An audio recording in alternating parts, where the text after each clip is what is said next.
The husband secretly buys a multi-million insurance policy behind his pregnant wife. When the timing feels right, his true nature is revealed. He strikes toward his wife's stomach without mercy. The wife begs him to spare the child she is carrying, but the husband still swings his arm and lashes out. Everything is captured by the home security cameras. The abuse lasts for a full half hour. He stares coldly at the woman he once loved dearly. Soon blood begins to appear along her legs. Then she collapses heavily onto the floor. The tragedy ultimately unfolds. After emergency treatment, the woman survives, but she loses the child she was carrying. In that moment, her heart turns completely numb. What makes it bitterly ironic is that the husband puts his mask back on, pretending to be a loving and caring partner. He tells the hospital staff his wife accidentally fell late at night, and that he rushed her to the hospital immediately. When no one is in the hospital room, he kneels down to apologize, swearing he will never hurt her again. Watching him make these promises, the woman decides to give him another chance, unaware that he slips out of the hospital the next second, rushing home ahead of time. Someone as calculating as him would never forget the home cameras. Only after deleting the footage does he finally feel at ease. He then puts on an act and calls her friends, telling them Mina had an accident and fell last night.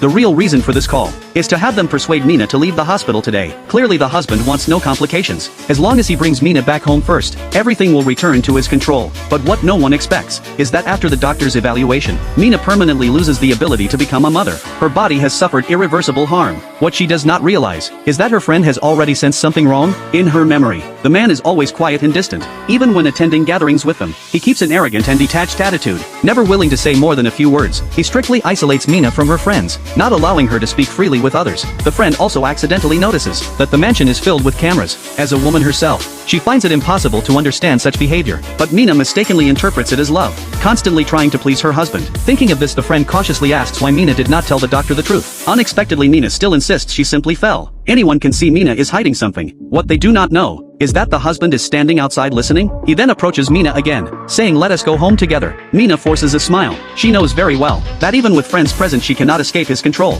After arriving home, the friends pretend to be casual, suggesting the man return to work, saying they will take care of Mina, but the man immediately refuses. How could I ever abandon my wife? The women look for another excuse, asking him to go get the medicine from the hospital. After successfully sending him away, they tell Mina that if she wants to leave, they will help her find a way. Mina keeps repeating the word cameras, but before she can say much more, the man suddenly returns, once again acting like a model husband, saying you have stayed with my wife all day, you should head home and rest. Without giving them a chance to object, he forcibly brings Mina back to the bedroom. Then he heads to the monitoring room. After confirming the friends have left, the man drives out again and purchases an enormous diamond ring. From this, it is not hard to see that he is emotionally unstable. At times he may appear loving toward Mina, but the moment something displeases him, his cruel side immediately emerges. He believes that making breakfast and giving her a ring can erase all her pain. But for someone like him, how could he ever understand what a child means to a mother? On the surface, Mina appears calm, but inside she is filled with disgust. Yet she dares not show it in front of him. She knows his true nature too well. That day she only